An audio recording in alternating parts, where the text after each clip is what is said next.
That's wild. It is wild. And with a real bullet? Well, we have shot it with a 22 and with a shotgun at point blank range with no back face deformation. So your head and cervical spine are extremely well protected against hyperflexion, hyperextension and hyperrotation and concussive forces. So that allows you to take something like a baseball bat or the butt of a rifle at full force to the head and not have any injury. So being struck with swords with real levels of speed and force. So proper swords. He was training with proper swords. He was training with steel weapons. It's a pre-preg carbon fibre. And it's the same carbon fibre that they use in Formula One crash cages. Right. So the other parts of the Formula One cars that you see. Flip off everywhere. They flip off everywhere, but that crash cage, that always stays intact. That's true. All right. That's what we make the suit out of. So it's incredibly tough, takes very big 300 impacts. mile an hour crashes into a wall. And can take repeated very high impacts.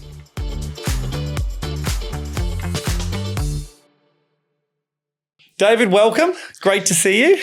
Thanks, Steve. Very excited, as always, to have anyone sitting in that chair that has a physical product. We have so many founders that have software, and there's nothing wrong with software. It does amazing things, but I love physical things, and your product's about as physical as it gets. It is about as physical as it gets. It's just, I mean, and we're going to do some looking at it later and all that kind of stuff. But it's not just physical. It's epic. It's cool. It's a big boy's toy. It is a big boy's toy, and it's a good description. Cool. We designed it to be cool. We also wanted it to look quite menacing, and we think it achieves that. That's a good word. I don't think. Well, the audience don't even know what we're talking about yet. So now, let's talk about Chiron. Let's tell our audience, what is it that you do? And you started, 7 years ago, something like that? Yeah, the business started in 2017. Yep. And we spent about 5 years in research and development and That's a long time. User feedback and testing with sort of expert end users from defense, so military and law enforcement. Yep. To come up with our flagship product, which is called the Chiron X1 Elite Combatives Training Suit. It's an all carbon fiber combatives training suit. That's such a cool name. You must have had so much fun coming up with that name. Well, Chiron was Achilles' teacher. So Chiron is actually the name of the company, Chiron Global Tech. Yep. And the Chiron X1 is our first flagship product. But yeah, there's a link back to that mythology throughout all of our sort of product branding. Well, that's cool. So you have built this product primarily for, maybe you're telling me, so law enforcement, military and correctional services, is that right? So it's a protective product essentially, rather than a more, it's designed to protect someone than it is as a weapon. Does that make sense? Yes. Yeah. So we designed this to solve a problem with current protective equipment, which the people train with at the moment, it's outdated equipment and people regularly get injured in it. You can't move well in it. It restricts movement. Yeah. And so we came up with this design because our co-founder, Justin Forsell, was training with the Thai Special Forces in Bangkok. Yep. And his instructor was lamenting the fact that he couldn't train sort of with realistic levels of speed and force using the weapons that they were using, which were krabi krabong swords, so real weapons. And Justin saw that there was a gap in the market, and he identified that there was an opportunity for an innovative suit where you could move very freely but provide very high levels of protection against real weapon strikes. So being struck with swords with real levels of speed and force. So proper swords. He was training with proper swords. He was training with steel weapons. That's wild. Obviously, that's extremely dangerous, and training with any sort of lethal weapons is extremely dangerous. So typically what they'll do with the training is that they'll dumb it down. They'll slow it down. Yep. All right. So you'll train with 20 or 30% speed or force, and you won't necessarily train what are called the vital targets, so the head and the throat, which are the lethal targets. So you'll train off target. And what that does is create the wrong muscle memory. Of course. So we came up with this suit to solve that problem. And it allows you to train full force with real weapons to vital targets, including the head and the throat. So you can strike someone in the head and the throat with this and they will survive, or they won't just survive, they'll hardly feel it. So you get the kinetic energy transfer and you hear the impact, but you're incredibly insulated in the suit. So you're very well protected. And what we've done is we've patented the head and neck protection. So we have a patent around the way that the helmet and the neck piece engage and distribute forces into the rest of the armor. So your head and cervical spine are extremely well protected against hyperflexion, hyperextension and hyperrotation and concussive forces. So that allows you to take something like a baseball bat or the butt of a rifle at full force to the head and not have any injury. Like how much, and I know I'm going to try it on later, but how much does it feel like if you get hit in the head with a rifle butt? Yeah. How much would you feel it? Obviously, you'd hear it. Yeah. But, I mean, you feel it, and there's a kinetic transfer. But if you're wearing the suit correctly and you've engaged the helmet and the gorget, all of the force that's being directed at the head gets distributed through the neck piece and then down into the chest plate and the back plate and onto the kidney belt. So the forces are distributed away from the head, and your head and cervical spine are very well protected. And we've patented that. So we have patents granted in all our key markets, and we're the only ones in the world that have come up with this hard armor solution. So we've seen things like this in movies, right? Where they get hit and they actually powers up the suit, so to speak. I'm sure you're not quite at that level yet, but I mean, it's a similar sort of concept, right? Yeah. But it's real. It's interesting that you mentioned that, because our head of design and engineering actually, as well as coming from a defense background and working with sort of ballistics and composites in the UK, had a background in armor design for movie sets. There you go. And so when you see the cool design of the armor, a lot of that has been influenced by his experience designing armor, so sort of stunt armor and movie armor. And it looks cool, but it's also incredibly functional. One of the key challenges in solving for a hard armor design is you can be 100% protected, but you're in a steel box and you can't move. Or you can have 100% freedom of movement, but you've got no protection. And what we've done over many years is optimize the plate design and the way they interact so that we have a very high degree level of movement and a very high degree level of protection. I remember when we first met, you were talking to me about like arm movement like that was one of the biggest problems. It was always restricted. And it's a bit like, an analogy would be a tank and a Jeep, right? A Jeep's very agile, but blows up. A tank's not agile, but is protected. It's the same sort of thing. Yeah. So when we first spoke, we were talking about one of the changes that we'd made to the chest plate design. Originally, it was a wider chest plate. That's right. And then what we found was that the end users that we were working with wanted to be able to do two-handed techniques where they were drawing a pistol or cuffing someone. Yeah. And they needed a better range of motion. And so we came up with a solution where we cut away a section at the top of the chest plate and added a hard armor plate underneath it that attaches to the layer 0. So there's an undergarment that goes under the armor that moves underneath the chest plate. So you've got this surface area of hard armor that moves in and out. So you've got freedom of movement, but you've got hard armor protection for strikes and for non-lethal training munitions that you might get shot with during training. And what's it's do you say titanium? Is that what it is? No, it's carbon fiber. Carbon fiber. And so underneath that, what's the material underneath? So the layer 0 is a 2-part garment, and it's a combination of materials that we've come up with. So it includes Kevlar, for impact protection. Yep. There's a elastomeric foam that provides shock absorbing properties. And there's an elastomeric layer underneath it and a lycra layer which provides cooling. So in spite of the suit being like a full body armor suit and it's black and carbon fiber, you would think it would be really hot. Actually, it's incredibly cool. And it's because of this sweat wicking layer that's built into the underlayer. The other function of that is it acts as a hygiene layer. So you can actually just chuck it in the wash overnight, put it on a dry cycle, and it's ready the next day. Cool. So you can tumble dry it. Yeah, on a cool cycle, you can tumble dry it. So let's talk about those different products, because I'm interested about this, right? So we're talking carbon fiber. Now, I want to start there because my experience of carbon fiber is I have seen it in cars. I've seen it on Formula One cars. It seems to break apart pretty easily on Formula One cars. It's obviously a very hard. Is it one of the hardest? Tell me about it, because I want to understand. I want to understand the difference between that and Kevlar. Okay, so carbon fiber strength for weight ratio, it's the best material in the world. That's why we started when we built the first suit out of all carbon fiber. Yeah. So we use a particular type of carbon fiber. It's a pre-preg carbon fiber. And it's the same carbon fiber that they use in Formula One crash cages. Right. So the other parts of the Formula One cars that you see, flip off everywhere. They flip off everywhere, but their crash cage, that always stays intact. That's true. All right. That's what we make the suit out of. So it's incredibly tough, takes very big 300 impacts. 300 mile an hour crashes into a wall. And can take repeated very high impacts. Kevlar is actually a material that's used as a ballistic material. So you can interlayer that and come up with a ballistic version of the suit. The version of the suit that we have available now is a training version. It's not a ballistics version, so it's not designed for operations and to be shot at with live ammunition. But it is designed for use with what's called non-lethal training munitions. So these are high-velocity rounds that are frangible. So it's like a paint round. It'll break apart on impact. But they're very high-velocity rounds, and there's typically a standoff distance, a safety distance of between 1 and 5 meters, depending on the size and velocity of the round, that you're not allowed to fire inside of if you're training with these. So you can shoot at these suits? With our suit, you can shoot at point-blank range using any training munition. That's wild. It is wild. And with a real bullet?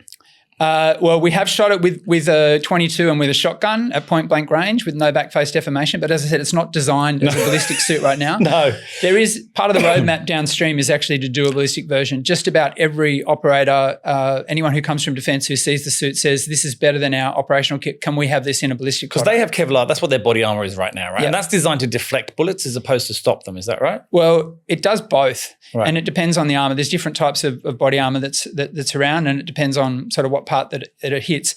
One of the common problems with modern body armour, ballistic body armour, is you're working in plate areas around the size of your chest. Yep. All right. And they're typically put inside of a plate carrier. Yep. You have different levels of protection, and the higher the level of protection, the heavier it is and the thicker it is. Yep. So there's a weight penalty involved with that. But one of the other issues is the level of coverage that you have. So with our suit, you've got almost complete body coverage. There are gaps, obviously, for movement, which we've had to put in there so that you have pretty much complete freedom of movement. We designed it so you could do any martial arts move while wearing the suit. Do a cartwheel. Yeah, exactly. The suit itself, the whole suit, weighs about 14.5 kilos, Jeez. which is around the weight of what they wear as body armor normally, but we've got full body protection. So that's your, because I have been training with a weight vest recently. Mm-hmm. Let's not talk about why, but I've had 15 kilos in that, and that's obviously just on my weight. Yeah. You're saying that's across the whole suit. Yes, and because it's evenly distributed across the body, and because of all the work that we've done on the harnessing solution, it doesn't feel like you're wearing 14 kilos. It actually, you move really freely in it. You don't feel like you're wearing a suit. So we'll roll some footage later, and we'll actually film a guy so that you can see how quickly they can get up and move around. You can literally do somersaults, jump across walls. Did you jump out of a plane with a parachute on? Yeah, in fact, it was funny. We were with the U.S. Army Rangers in America, in Carolina, and that was one of the questions they asked us. And we said, we haven't tried that yet, but we have a Special Forces operator who's an ex-paratrooper in Australia who wants to be the first to do it. I know a parachute instructor from the Special Forces too. Yeah, so we do want to jump out of a plane. We should film that when just you do for fun. that. Yeah, I want absolutely. to film that. Wow. I want to wind back a tiny bit. How did you get into this? Obviously, we spoke about your co-founders and their backgrounds. How did you fit into this? So my co-founder, Justin, who I mentioned, who was training with the Thai Special Forces, he has a 30-year background in combatives training. Yep. He was at the time working for Vodafone, and my wife was working for Vodafone. So I met them at a lunch. I met Justin at a lunch and just got talking. And one of the things I asked him was, do you have a BHAG, a big, hairy, audacious goal? And he said, if you mean a crazy idea that I've never done anything with, as a matter of fact, I do. And he told me about this idea that he'd had when he was training with the Thai Special Forces.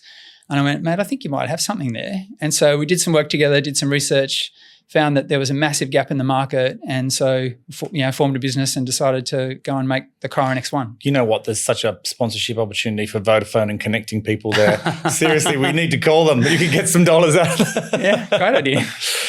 Okay, cool. So, and right now, so you've been going, like I said, 7 years. You've been selling this suit so far to Special Forces and so forth, but it's obviously expensive, right? Because it's carbon fiber. Carbon fiber is expensive. Yeah. So just in terms of the customers that we're dealing with now, we're selling into Tier 1 Special Forces units and militaries in NATO, in Southeast Asia, and in Australasia. Has it seen action? Well, it's being used by Tier 1 Special Forces units as part of their training. So yes, but it's not designed as an operational piece of kit. Yep. So it's designed to help them prepare for operations. Okay. Yep. And then the capital raise that we're doing now is to bring out 2 low-cost versions of the suit. So carbon fiber is an amazing material, but it's really expensive and time-consuming to make, and not everyone can afford it. So what we're doing is producing 2 injection molded versions of the suit, a low-cost training version, and a riot version.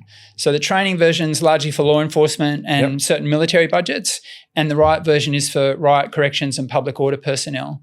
And it provides massively higher levels of protection than any of the current personal protective equipment that's available, and leverages our same patented design. So the flagship product that we've built, we want to roll out 3 new products using the same design. Okay, so let's talk about that. So training version makes sense. So that's designed for them to train. They wouldn't wear it out on the street. They're doing it just to combat and not get hurt, basically.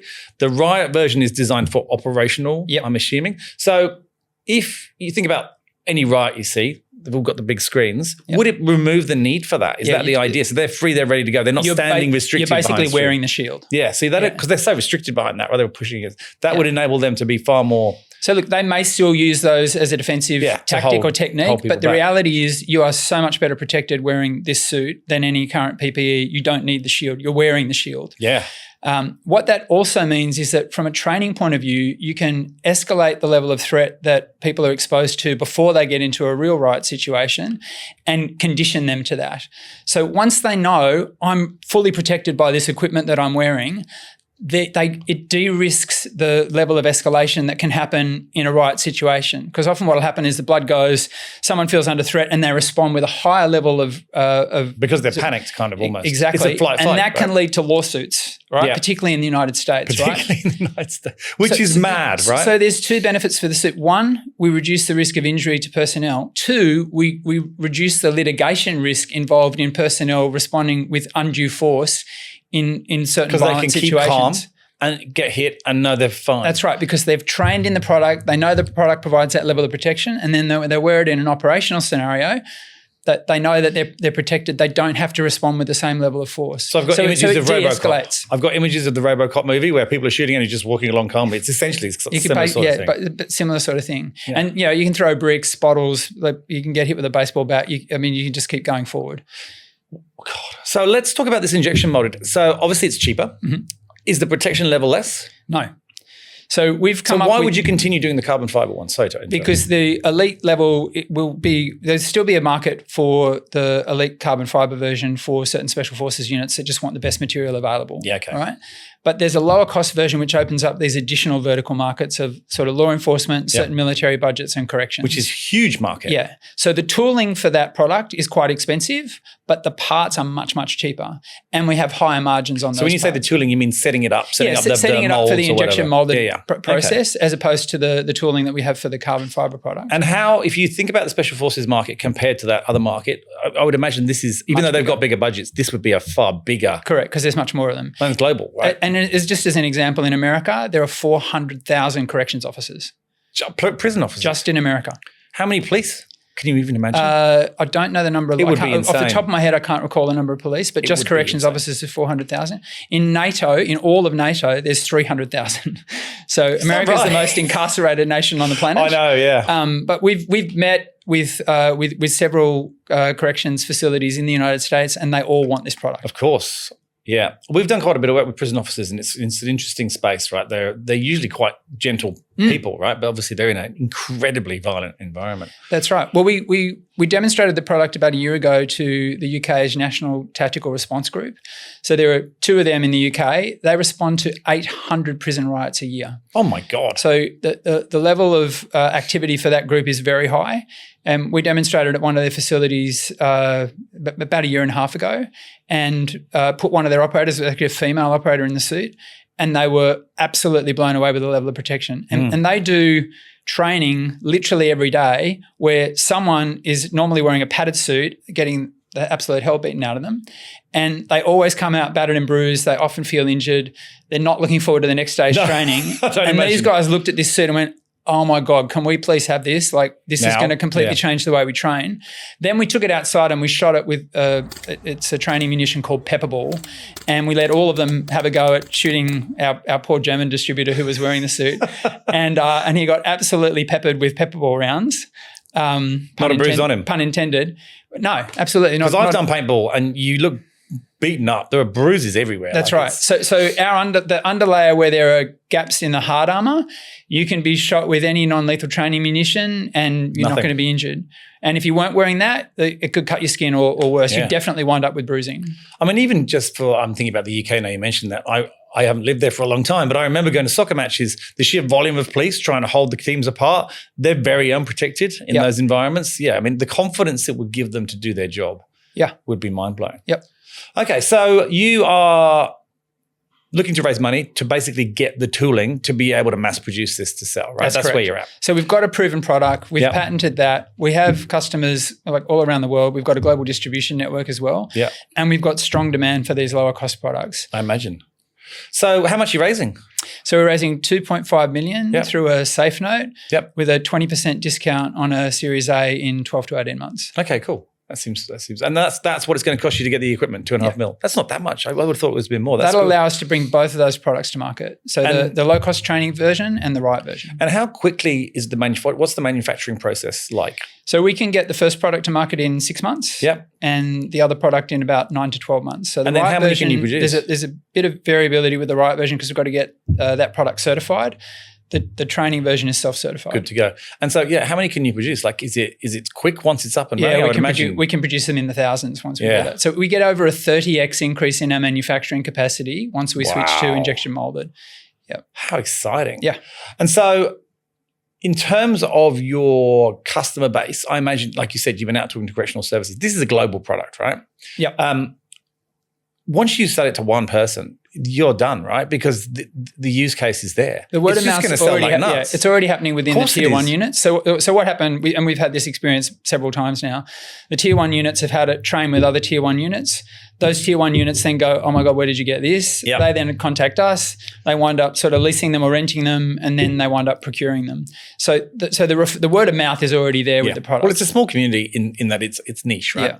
Have you thought about, and I'm only asking this because I saw a thing on TV today, about ambulance.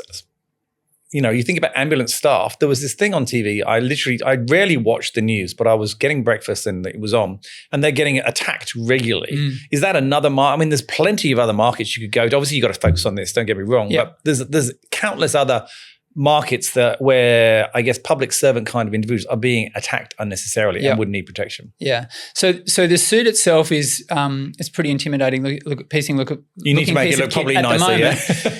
For an ambulance officer, you wouldn't want the helmet on. No. Right? But look, yes, there are other applications for it. And in fact, just recently we've had a whole area of the US government open up for us that we weren't really targeting before.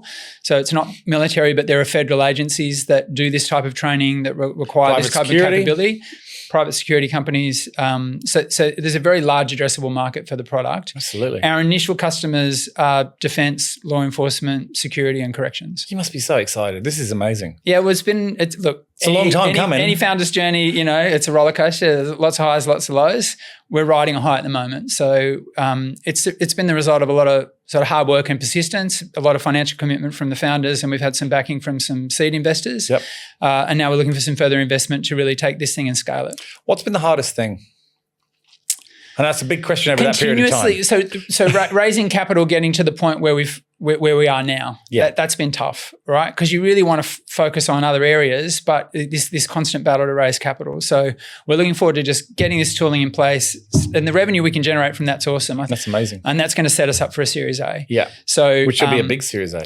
The hard work has just been the constant grind. The most rewarding stuff has been seeing the product iteration and getting the feedback from the customers. So we've gone through this product iterative development cycle where we've given prototype products to customers and got feedback from them. So Special Forces got early versions of the suit. They used them. They put them through 1,000 use cases. They gave us feedback and said, "We love all this. Can you fix this? Can you tweak this?" Then the next time they rented the suits, we'd made all those changes. They loved the fact that we listened, took on board their feedback and incorporated it in the suit. So we've done that multiple times. There were 4 versions of the suit we developed before we brought the product that we have in market now. That's been really rewarding, and working with the team and the customers on incorporating that feedback, building it into design, iterating it, and then seeing that sort of come out into the world has been really exciting. It'll be super cool. I mean, from a customer feedback loop, of course they're going to tell you. I mean, it's protecting them. You're going to get the best feedback ever, constantly from everywhere. And the ideas will be, that's the power of crowds, right? It doesn't matter how well you can think about something. You put 200 people in something, or 5,000 people, or 10,000 people, the feedback's wild. Yeah. The other thing we've been able to do, which has been really interesting, is the access that we've had to these bases. Like, we're getting invited onto Special Forces bases that people don't even know about. Well, that's cool. So we've been told by people within that community that we've probably been onto more sort of tier 1 Black SF sites units than any other company. That's amazing. What we've been able to do is observe the way they train and use the suits, and we've incorporated that into a training program so that we've come up with this optimal way of using the suit based on sort of 5 years of working with these tier 1 units, and we can deliver that program of training with the suits to our customers. So we can really enhance the level of training that they're able to do because we've had all of this amazing feedback from expert end users. Super cool. Super cool. So, I guess from your perspective, if people are interested in learning more about this, if people want to talk to you about the fundraising, if they want to see the product, give me some ways people can learn more about it. Okay, so our website is chironglobaltech.com. Which is spelled exactly as on the shirt. CHIRON Yep. Global .tech. Yep. So they can go to the website. There's an inquiries form there. They can reach out to us through that. Cool. There's also video on the website where you can see the thing in action, but I'm sure we're going to film some stuff later. We're going to film some more today, but I have seen some of that. But it's the coolest product, I have to say. I can't wait to try it on.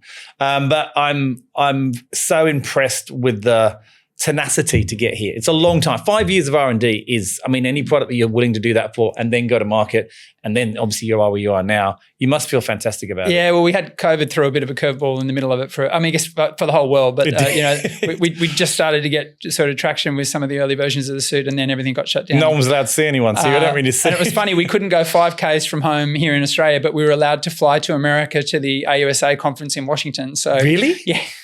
So we did. And did a roadshow all over the the East Coast. Was there anyone else on the plane? Yeah. Oh, no, not many. So we had 5 staff and five people in business. How funny. Well, look, congratulations. I think what you've done is not just an amazing achievement. I think it's going to change law enforcement and correct. It's the protection you're offering to people and the confidence in which they're going to be able to go into their jobs. Amazing. Yeah, and there's really never been a better time to bring these products to market, Steve. Like the state of the world. The world's not in a great state at the moment. The geopolitical tailwinds sort of driving the need for better protective equipment for people have probably never been stronger. So it's a great time to be bringing this product to market. Particularly the riot stuff. That just seems to be going wild. Yes. Yep. No, timing, luck and timing, right? It's always part of everything. Yeah. Fantastic. Well, let's go try it on. Awesome.